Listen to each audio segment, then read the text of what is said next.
misericórdia. Porque nós passamos a vida inteira pregando e a vida inteira ouvindo, e mesmo assim, nós ainda não chegamos ao pleno conhecimento da verdade sobre Deus.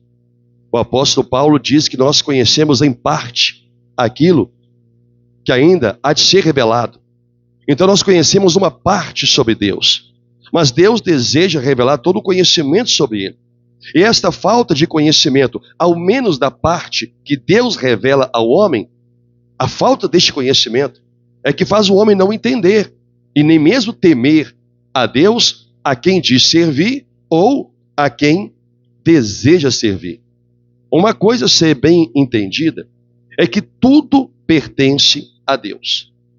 Quando ele se apresenta usando as letras do alfabeto grego, alfa e ômega, princípio e fim, ele está dizendo que antes dele não existe, depois dele não existirá, porque Deus, ele é eterno, ele é infinito. Ele diz a palavra, ninguém pergunte de onde veio Deus ou quem criou a Deus. Isso não é relevante para o homem, porque não pode ser explicado a essência de Deus, a existência de Deus, não pode ser explicada. O homem simplesmente crê. E quando nós olhamos, até mesmo como diz a palavra do Senhor, principalmente lá em Romanos, diz que tudo que foi feito, mesmo sem a palavra, mesmo que não tivesse a Bíblia, tudo que foi criado fala sobre a existência de um ser que está acima de tudo. Quando falamos da criação do universo, quando a ciência fala da criação do universo, o homem, através da ciência, pode dar o nome que quiser ao início das coisas. O homem diz, a ciência quer afirmar que a criação de tudo se deu através de uma explosão atômica de dois átomos, o que a ciência deu o nome de Big Bang, não é isso? Ora, podem dar o nome que quiser, mas até mesmo para poder haver um evento na história, um evento não nasce do nada. Nada não cria nada. Para que houvesse a criação de tudo dentro da lógica da ciência, estou indo mostrando que mesmo sem Bíblia, se comprova a existência de Deus. Nada não cria nada. Para alguma coisa ser criada, significa que alguma coisa superior ordenou aquilo. Então o homem, na sua incredulidade, diz que dois átomos se chocaram do nada. Como do nada? Então vamos voltar para o incrédulo, as perguntas que faz para o crente, mas quem criou a Deus? Então vamos perguntar, quem criou o átomo? Quem no universo do nada fez dois átomos se encontrarem do nada? Uma obra do acaso? Ainda que seja uma obra do acaso, o acaso foi criado por alguém. Então a Bíblia nos mostra a existência de um ser espiritual que detém o poder sobre tudo, que não se explica. Ninguém explica a Deus. Deus simplesmente se revela em Jesus Cristo e no seu Evangelho. E ali pela fé nós cremos em Deus. Ora, o Salmo 24, falando sobre a terra, um pequeno grão no universo que Deus criou, desse ser que criou tudo, porque tudo tem que nascer de alguém que detém tudo. E este é Deus, onipotente, onisciente, onipresente, aquele que tem o poder de fazer todas as coisas, até mesmo em um nada, criar duas partículas, segundo a ciência, para criar toda a vida na terra e fora da terra, me referindo aos astros que são criados. Mas quando voltamos apenas Deus para o contexto da terra, olha o que diz o Salmo 24, versículo 1. Ao Senhor pertence a terra e tudo o que nela se contém, o mundo e os que nele habitam. Ora, aqui Deus dá uma revelação a Davi que antes dele não havia.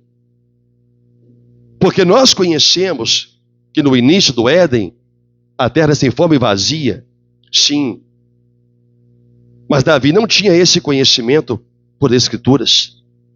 Nós conhecemos. Nós sabemos pela palavra de Deus que a terra pertence a Ele. E olha, e tudo o que nela se contém. Essa é a soberania de Deus, porque aquele que tem tudo, tem o poder sobre tudo. Deus, o que eu quero dizer com isso? Que Deus tem o poder sobre a sua vida. Deus tem o poder sobre a vida dos animais. Deus tem o poder sobre as aves. Deus tem o poder sobre a vida microscópia. Deus tem poder sobre a vida macroscópia.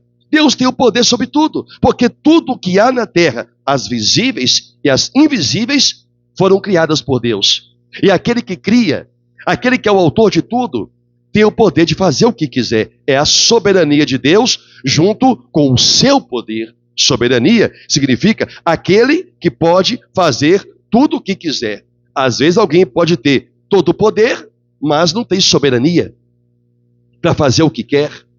Você pega, por exemplo, o presidente da República, ele tem poder para fazer o que ele quiser, mas ele não tem soberania.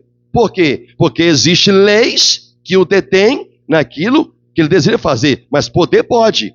E quando não há leis e alguém discorda, um grupo de homens se reúne, cria as leis e o detém. Deus não. Deus é soberano, ou seja, ele não precisa de conselho. A Bíblia diz quem foi o seu conselheiro. Deus tem o poder de interferir na trajetória da história do homem, como Deus já fez. Encontramos isso na Bíblia. Encontramos Deus falando para servos dele, que quando situações estavam fugindo ao controle, Deus diz, não faça nada, porque sou eu quem está provocando isto. Deus falou isso para um dos filhos de Salomão. Sou eu que estou provocando isso. Não guerreie, não se defenda. Deixe eles fazer o que eles quiserem, porque eu estou no controle dessa história. O homem não aceita que a sua vida está no controle de alguém, porque o homem cresceu sob a primícia que ele tem decisão sobre tudo o que ele quiser. Nós temos decisão sobre tudo o que Deus nos permite ter. Você não decide ir para o céu ou para o inferno. Quem decide isso é Deus. Você não decidiu a cor do seu cabelo. Você não decidiu a cor dos seus olhos. Você não decidiu a família que você nasceu. Você não decidiu nem sequer a igreja que você congrega. Deus decidiu isso por você. Isso é chamado de presciência. Presciência. Deus já teve uma presciência, um pré-conhecimento da minha vida e da sua vida. Eu não estou aqui por uma obra do acaso. Você não está aí por uma obra do acaso. Todos têm um propósito estabelecido e criado dentro da história que Deus dirige e controla. Senão ele não seria Deus. Senão ele não seria soberano. Ele não poderia fazer tudo. Então quando ele fala da terra, então ele fala de toda a vida. Principalmente da vida que pensa. Da vida que sabe distinguir o certo do errado. Que é a vida humana. E para esta vida humana, Deus a incluiu no contexto da criação dizendo... Ao Senhor pertence a terra. Até aí estaria bacana, porque nós colocaríamos tudo o que nós quiséssemos. Mas ele disse, e tudo o que nela habita. E tudo o que nela contém. O mundo e os que nele habitam. Tudo pertence a Deus. Você pertence a Deus. Essa é a soberania deste Deus, que o homem não aceita. Seja o homem incrédulo, ou seja, o homem que diz ter conhecido ao Senhor. Deus é que decide tudo. Deus estabeleceu tudo. Tudo está no seu governo, no seu poder, porque tudo tem um plano. Tem um plano de início. O plano contempla um contexto na vida de cada um. E o plano contempla o final de tudo. Está entendendo, sim ou não? Até aqui, eu estou mostrando para você a soberania de Deus. Que Deus está no controle de toda a história do homem. As pessoas não têm o poder de decidir sobre Deus. Tanto não tem, que a palavra diz assim, quem subirá ao monte do Senhor? Uma pergunta que Deus faz através de Davi: quem subirá ao monte do Senhor? Então Deus vai responder: quem há de permanecer no seu santo lugar? Vem a resposta: o que é limpo de mãos e puro de coração, que não entrega sua alma à falsidade, nem jura dolosamente. Vou entender isso aqui. Onde é que está a soberania de Deus? Se ninguém pode escolher aonde vai estar, isso é soberania de Deus. Deus então coloca uma condição: só pode estar no céu quem tiver mãos limpas. Só pode entrar no céu quem tiver o coração puro. Só pode entrar no meu descanso, entrar no céu, aquele que não entrega a sua alma à falsidade. Então veja que não está na decisão do ser humano decidir se sobe ao céu ou se desce ao inferno. Porque para subir ao céu, ele tem que se sujeitar àquele que determinou o como. Entendeu? Só há um meio de subir ao céu. O Senhor disse: quem habitará no santo lugar? Os de mãos limpas. O que é isso? Aqueles que não vivem na prática do pecado e nem intentam o mal contra o próximo. Mãos limpas. Nós não falamos assim quando queremos dizer que nós não temos culpa. Minhas mãos estão limpas. Não é isto? Quem tem mãos limpas, quem não é culpado perante Deus. Mãos limpas. Aquele cujo coração é puro. O que é um coração puro? Ele é bom. O mal não o domina. A maldade não o controla. Seu coração é bom, porque Deus o fez um homem bom. Soberania de Deus. Deus o transformou em um homem bom. Soberania de Deus. Aquele que não entrega a sua alma à falsidade, eu vou juntar. Aquele que não entrega a sua alma à falsidade, nem jura dolosamente. O que é? Não tem, nem requer explicação esses dois. Quem não entrega a sua alma à falsidade? Ora, quem é uma pessoa falsa? Alguém que demonstra ser aquilo que não é. Não entrega a sua alma a um viver falso perante as pessoas ou junto das pessoas. A pessoa simplesmente é verdadeira, transparente no que ela pensa, no que ela fala e no que ela sente. Só que junto a isso Deus colocou: e também não jura dolosamente. O que é jurar dolosamente? É a pessoa prometer algo para Deus ou para o homem quando no coração não tem a intenção de cumprir. Isso é chamado de jura dolosa. Você jurou, você prometeu, você disse, mas você nunca teve a intenção de cumprir a sua palavra, seja com Deus ou seja com os homens. Tais pessoas não vão entrar no céu, não vão entrar no descanso de Deus. Por isso o Senhor disse: seja o seu sim, sim, e o seu não, não. Não jure nem por aquele que está no céu, porque é onde está o seu trono, nem pela terra, porque é onde está o estado dos seus pés. Mas seja o seu sim, um sim, e o seu não, um não. Quando nós desprezamos o que a palavra diz,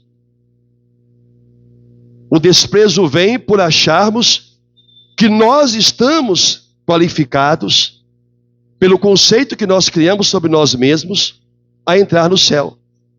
Então, onde é que está a soberania de Deus? Em estabelecer o como. Está conseguindo acompanhar a minha doutrina?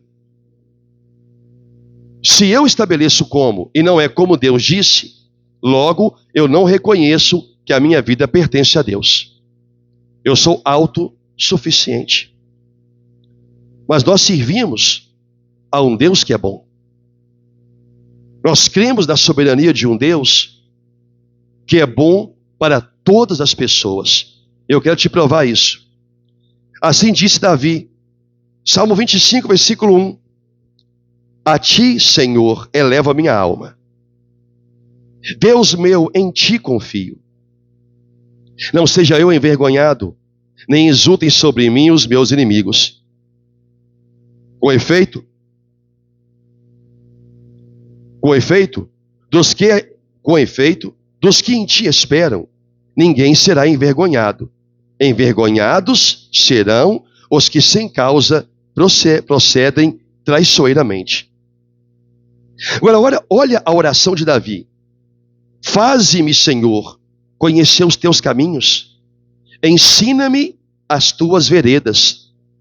Guia-me na tua verdade e ensina-me, pois tu és o Deus da minha salvação, em quem eu espero todo o dia. Então Deus apresenta para mim e para você que ninguém pode conhecer os caminhos de Deus se Deus não ensinar esta pessoa a andar por ele. Ah, mas o caminho de Deus não é Jesus? Esse é o problema. Quando a pessoa não sabe andar por ele. Não sabe viver como ele. O que é que a palavra também nos ensina? Aquele que diz estar nele, está dizendo o quê? Aquele que diz estar no seu caminho, também deve andar assim como ele andou. Ninguém pode conhecer a Deus.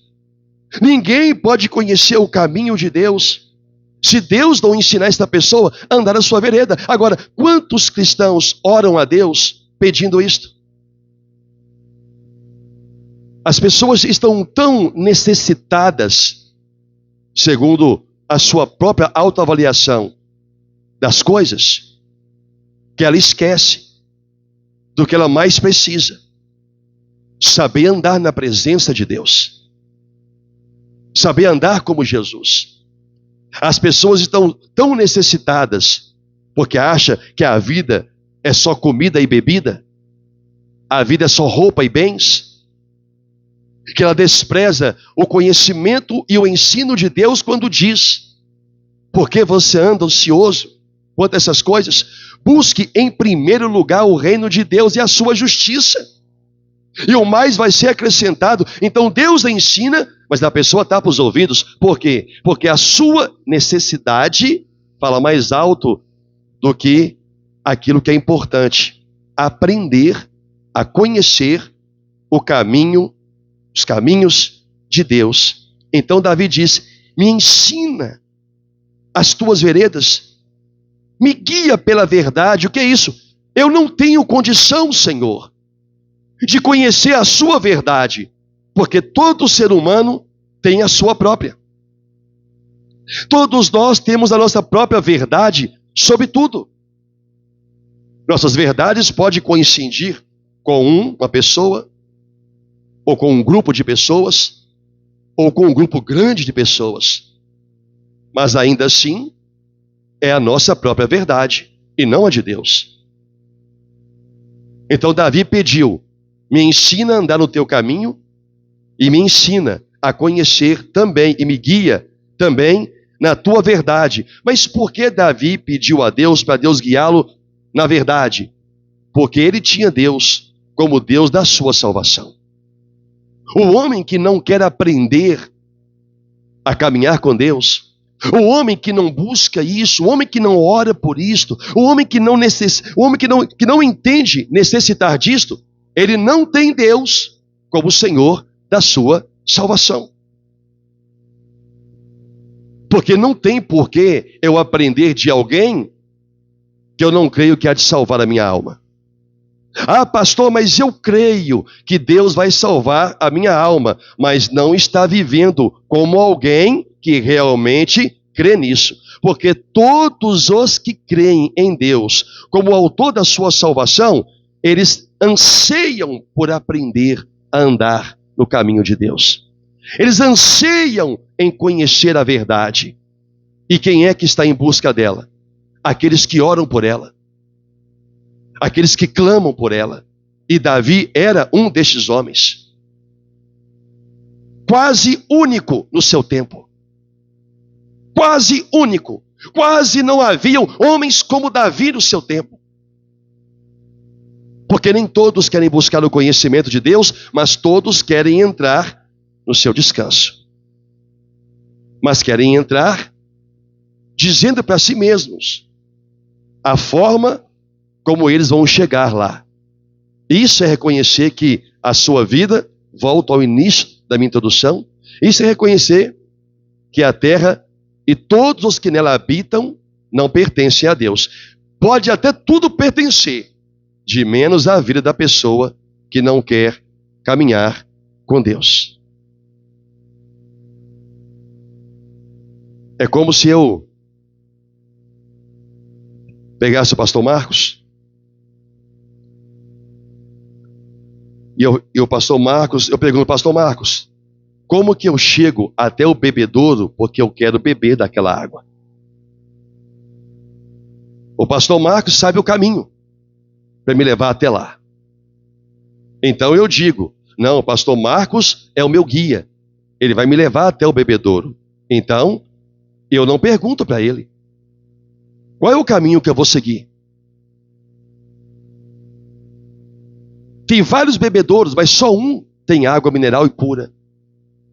Qual é o verdadeiro? Mas eu tenho ele como meu guia. Mas eu não peço, eu não oro, eu não clamo a ele dizendo, Marcos, pastor Marcos, me ensina as tuas veredas, me ensina a andar no teu caminho, me ensina a tua verdade, porque eu tenho uma, a minha verdade me leva por este caminho, a dele me leva pelo outro. Então, não adianta o homem dizer para Deus, Deus é o meu Salvador. Então Deus aponta o caminho, que é Cristo, é o único que pode te ensinar a andar neste caminho que é Cristo e com Cristo. Porém, quando Deus está pronto para ensinar, não há corações com o desejo de aprender.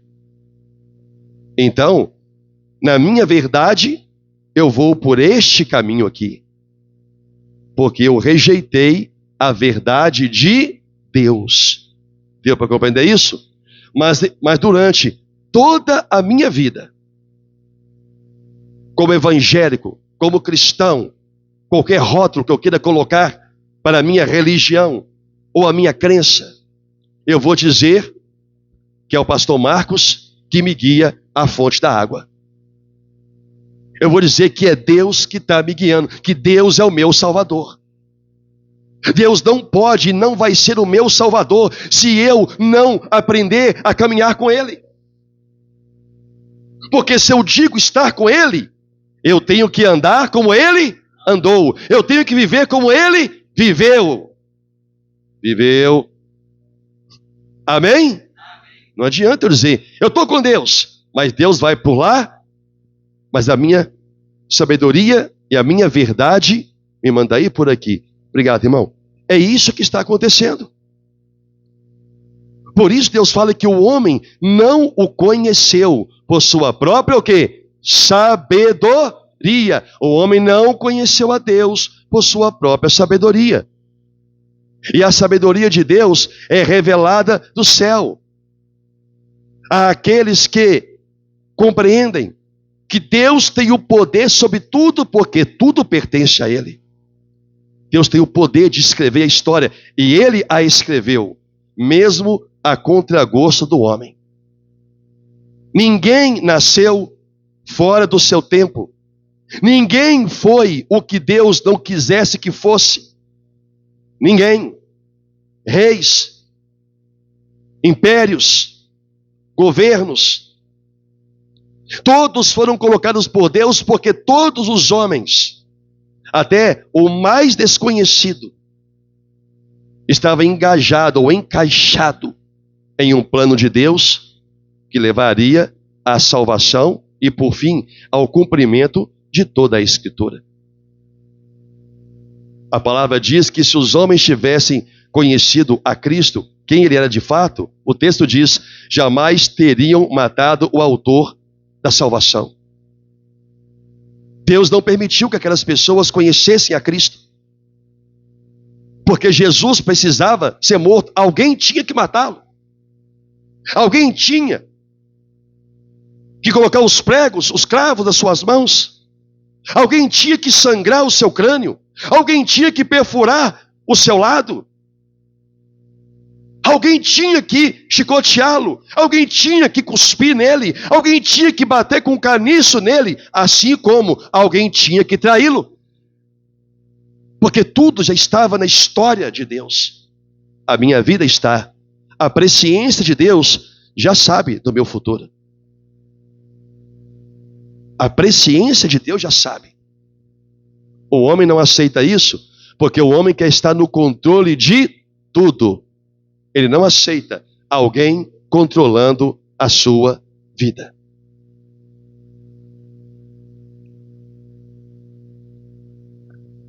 Este Deus é bom. Até mesmo para quem não crê e não o ama. Olha o que diz o salmista. Versículo 7. Não te lembres dos meus pecados da mocidade. O que é isso? Um pedido de perdão.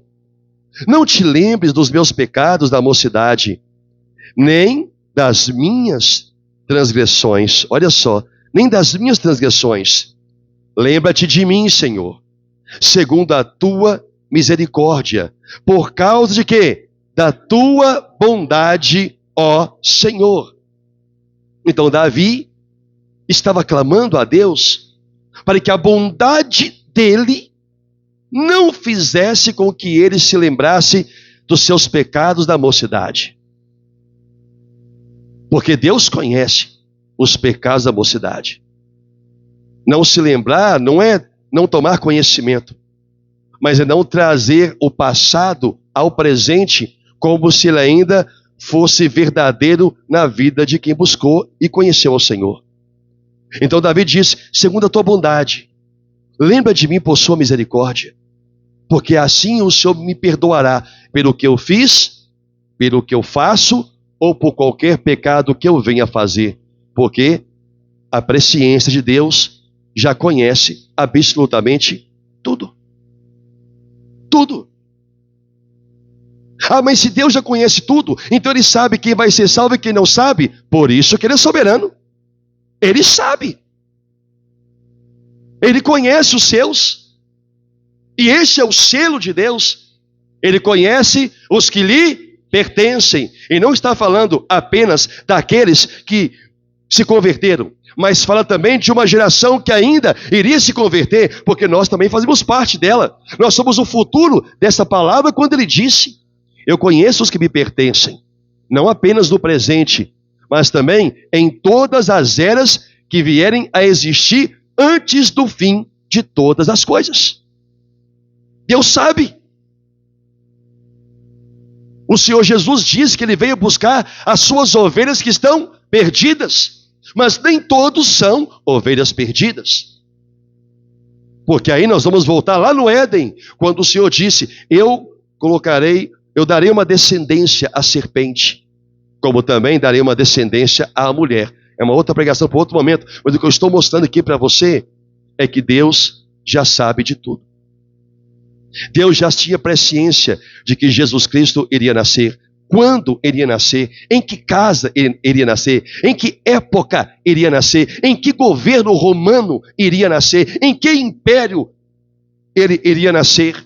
Ele já sabia de absolutamente tudo. Isso é poder e soberania. O poder de fazer o que quer e a soberania de poder realizar tudo o que deseja. Tudo pertence a Deus. Agora, olha que lindo o que Davi vai dizer. Versículo 8. Bom e reto é o Senhor. Por isso ele faz o quê? Aponta o caminho aos pecadores. Sabe o que está dizendo? Nenhum homem pode chegar ao caminho que é Cristo se Deus não mostrar para esta pessoa.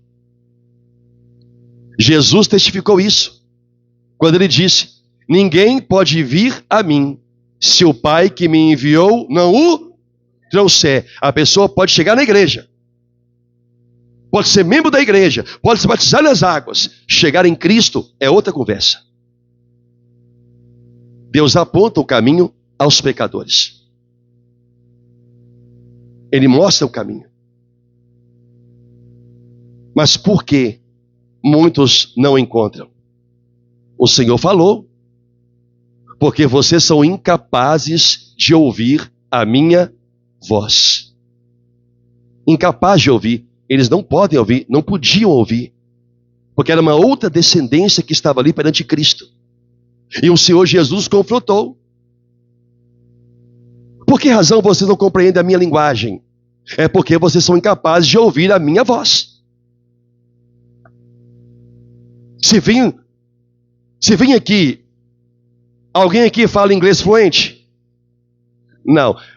Fala mandarim fluente? Pastor, nem sei o que é isso. Mandarim, língua chinesa. Mas chega um chinês aqui e começa a falar. Você não entende a sua linguagem, porque você não compreende a sua voz. Você não pode ouvir a voz dele. Eu estava, há uns dias atrás, num shopping em Belo Horizonte, semana passada. Eu fui num shopping em Belo Horizonte, com a minha esposa e Samuel. Aí eu estava na parte de cima, olhando para baixo lá, esperando Samuel terminar um trabalho. Aí eu estou ouvindo um zum, que eu não estava identificando, conversa é essa? E vi duas pessoas subindo a escada ia terminar ali, eu estava aqui. Aí eu percebi que eram, eu não sei, aí eu não sei mesmo, eu não sei se era chinês, se era japonês ou coreano, amém? Que é tudo igual. Mas eu quero falar da conversa. E xixi para lá, xixi para lá, e eu estou assim, que legal isso, bacana, um senhor e uma senhora, e eu fiquei assim admirado, tô assim, meu Deus, como eu gostaria de saber o que eles estão falando. De repente está rindo até da minha cara e só eu que não estou sabendo. Olha que magrelo aí, olha que bitelo. Não tem ninguém melhor para colocar de segurança aqui não, sabe-se lá, é ou não é? E eu ouvindo, eles falaram, e passaram por trás de mim, eu fiquei, né, sério, olha que passou, eu, que bacana, só ir xixi para cá, xixi para lá, e eu não entendi absolutamente nada do que estavam falando. É isso que o Senhor Jesus falou para aqueles homens que estavam lá. Por qual razão que vocês não compreendem a minha linguagem? É porque vocês são incapazes de ouvir a minha voz.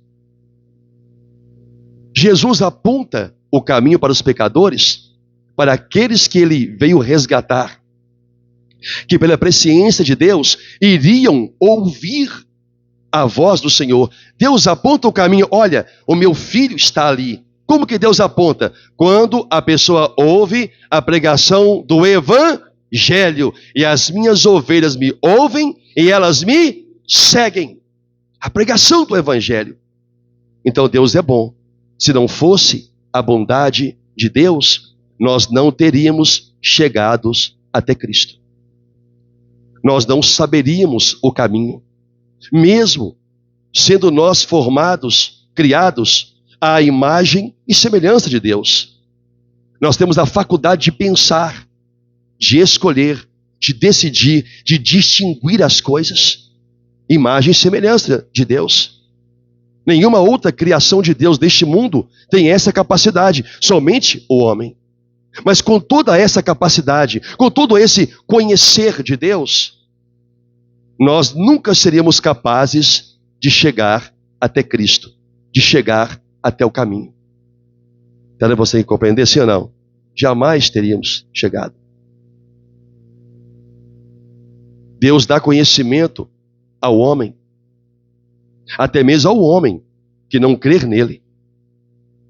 Deus deu conhecimento a quem criou o avião. Deus deu conhecimento a quem criou os navios que temos no tempo de hoje e até mesmo as caravelas do passado. E são pessoas que não conheceram a Deus, mas todos estavam contidos na história que Deus planejou. Deus não deu o conhecimento para crente ou para o povo de Israel. Deus deu para o homem, e muitos dessa sabedoria, inclusive, Deus fala que os filhos das trevas são mais hábeis do que os filhos da luz. Não é porque Deus deu preferência a um e a outro, porque essa foi a história que Deus criou para a humanidade. Cada um está inserido no seu contexto. Você acha que o governo que temos hoje no Brasil está lá só porque a maioria decidiu? Não, porque Deus estabeleceu. E não é porque Deus ama, é porque tudo está dentro do propósito que Deus estabeleceu, e a maioria deles está fora da ciência, do conhecimento e compreensão do homem. Mas o homem que sabe, que pede a Deus, ensine-me o teu caminho, Me ensina a verdade. A primeira verdade absoluta que esse homem aprende é que tudo está nas mãos de Deus. Por isso, em tudo, ele diz: dai graças. Amém? Até mesmo naquilo que parece ser ruim, para mim ou para você. Eu dou graças porque está dentro da permissão de Deus. Aí o salmista também continua dizendo, já vou terminar. Versículo 9 do Salmo 25. Ele guia os humildes na justiça e ensina os mansos o seu caminho. Aqui há duas coisas diferentes. Uma coisa é Deus apontar o caminho aos pecadores. Outra coisa é Ele guiar. Porque muitos chegam a Cristo, ou à presença de Cristo, mas não é porque foram guiados por Deus. É porque são como todos aqueles que seguiam Jesus. Eles seguiam a multidão. Mas somente os discípulos, Jesus disse, aos outros não é dado conhecer os mistérios, mas a vocês, que são eleitos, é dado conhecer o mistério. Aonde foi, Jesus ensinou para os discípulos a parábola do semeador, porque essa resposta foi dada a uma pergunta, a um pedido. Ensine-nos o que quer dizer esta parábola. Aí ele disse, aos outros não é dado conhecer, senão aos eleitos de Deus. Então Jesus reuniu os 12 e ensinou a parábola do semeador. Mas um daqueles 12, por estar no plano de Deus para o resgate da alma do homem, para comprar o homem e o libertar do pecado, até mesmo aquele que estava seguindo os discípulos, não foi guiado. Porque Deus guia os humildes na justiça e Ele ensina a quem? Aos mansos, o seu caminho. Todas as veredas, ou seja, todos os caminhos do Senhor são misericórdia e verdade para os que guardam a sua aliança e os seus testemunhos. Por causa do teu nome, Senhor, perdoa a minha iniquidade, Davi clama de novo, que é grande. Versículo 12. Ao homem que teme ao Senhor, Ele o instruirá no caminho que deve escolher. Na prosperidade repousará sua alma, e a sua descendência herdará a terra. A intimidade do Senhor é para os que o temem, aos quais Ele dará a conhecer a sua aliança. Os meus olhos se elevam continuamente ao Senhor, pois Ele me tirará os pés do laço. Amém? Eu vou repetir o versículo 12. Ao homem que teme ao Senhor, Ele o instruirá no caminho que deve escolher. Eu disse aqui em uma das mensagens que a pior coisa que pode acontecer para uma pessoa é Deus tirar o conselho. É Deus não instruir mais esta pessoa ou essas pessoas naquilo que elas devem escolher. O que elas vão fazer? Elas vão seguir a sua própria verdade, o seu próprio conselho. Porque o conselho e a verdade de Deus não são para todos, mas são para todos aqueles que buscam. A intimidade do Senhor é para aqueles que o temem. Sabe o que é intimidade? Você sabe. Aquilo que não se dá a qualquer um. Intimidade se dá a alguém que é muito próximo a você. O homem não pode ser próximo a Deus se ele não ama conhecer a sua palavra, se ele não ora pedindo a Deus conhecimento e revelação da verdade. Um homem não pode ser íntimo de Deus se ele não tem o prazer em orar. Um homem não pode ser íntimo de Deus se o seu coração for perverso, se jura dolosamente, se as suas mãos trabalham mais para o mal do que para o bem, se o seu coração está cheio de coisas perniciosas. Coisas que Deus olha lá no fundo e vê. E por causa disto, Deus não o instrui em toda a verdade. Ele conhece a verdade que ele quer dar crédito a ela, mas não a verdade que precisa crer pela fé. Hoje o homem é assim. O homem rejeita o conhecimento de Deus. Quer ser salvo, quer ser igreja de Deus, mas a intimidade do Senhor são para os que o temem, aos quais dará a conhecer sua aliança. Por que há tanta falta de conhecimento, de doutrina, de palavra? Porque há falta de intimidade. Quem me conhece por inteiro, atrás dessas roupas e algumas coisas dentro desse corpo, é a minha esposa, que tem intimidade comigo. Para ter intimidade comigo, ela tem que conviver comigo. Ela tem que estar comigo. Tem que andar comigo.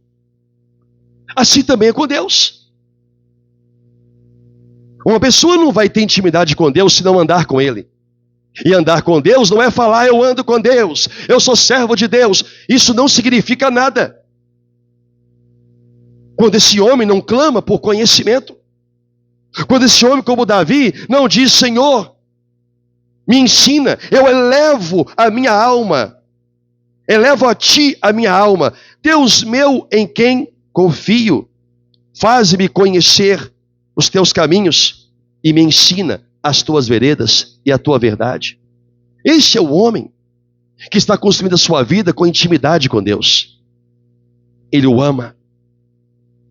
O seu prazer está na lei do Senhor. E assim está escrito, e nela medita de dia e de noite. O tempo que você dedica da sua vida para Deus é o tempo da intimidade que você tem com Ele. E talvez, para uns ou muitos, não há nenhuma. Por isso, muitas das vezes, a voz de Deus não é compreendida. E tudo que o homem não compreende, ele rejeita. Tudo que o homem não compreende, ele rejeita. Por isso a profecia fala, se hoje você ouvir a voz de Deus, não endureça o seu coração como foram os seus pais na provocação do deserto. Se alguém tem a capacidade de ouvir a voz de Deus, essa pessoa agora tem que começar a pedir a Deus para ensiná-la. Ensiná-la a viver na sua presença, ensinar o temor, o respeito. Deus de fato passa a ser o primeiro na vida dela. Há pessoas, e termino, vou seguir uma outra linha. Há pessoas em toda parte que querem servir a Deus.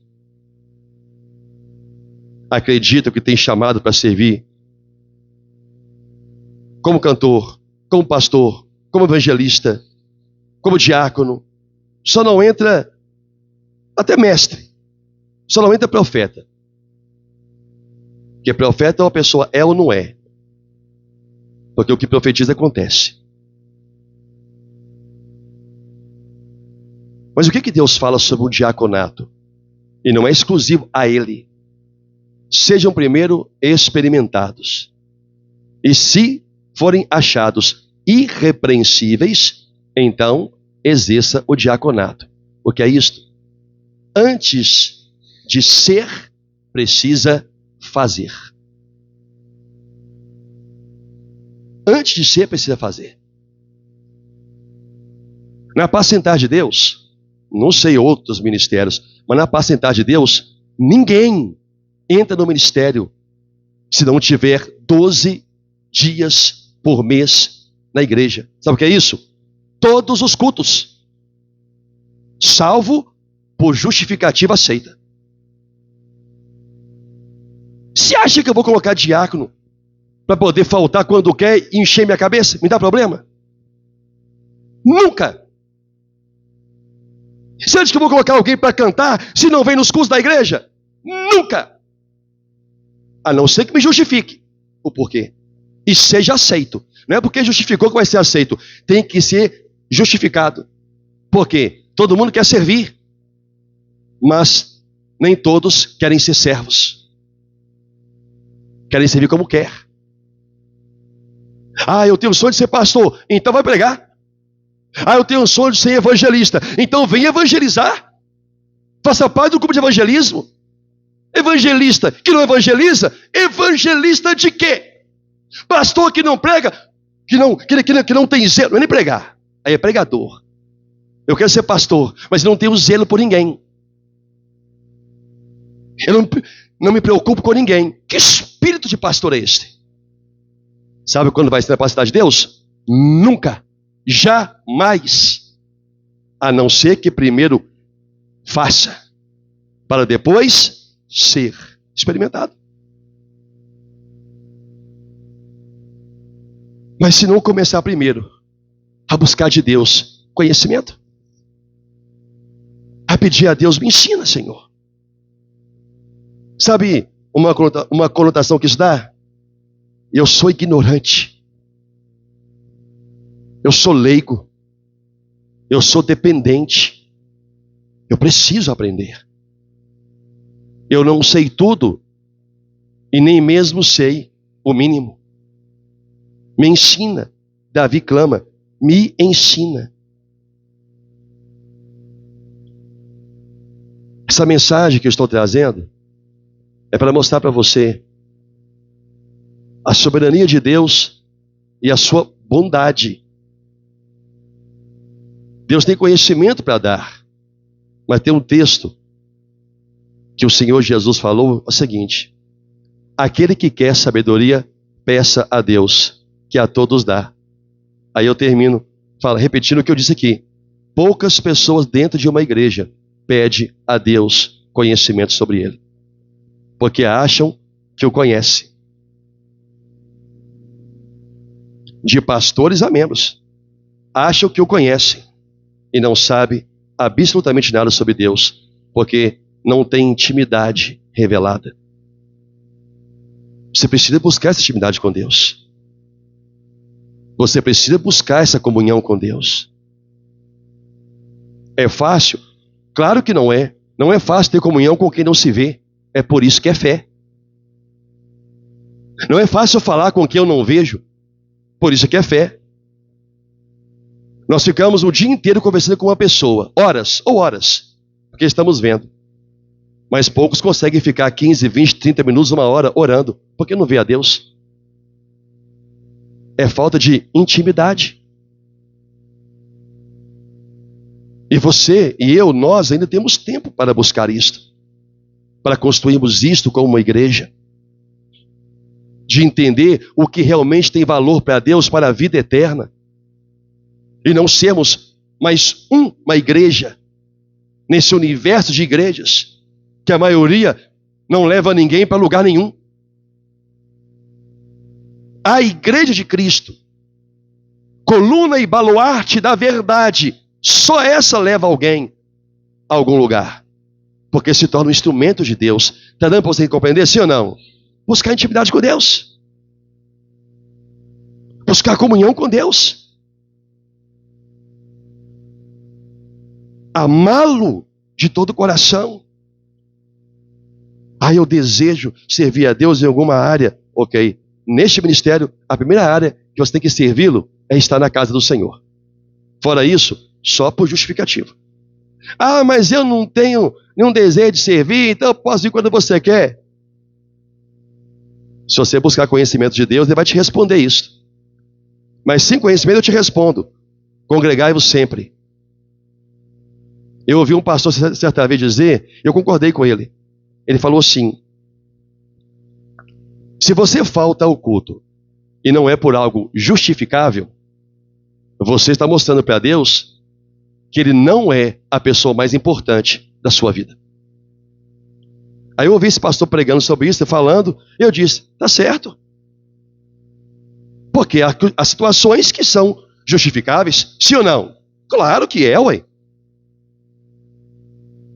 Me atrasei no trânsito, o carro quebrou, adoeci, viajei, estou trabalhando até mais tarde.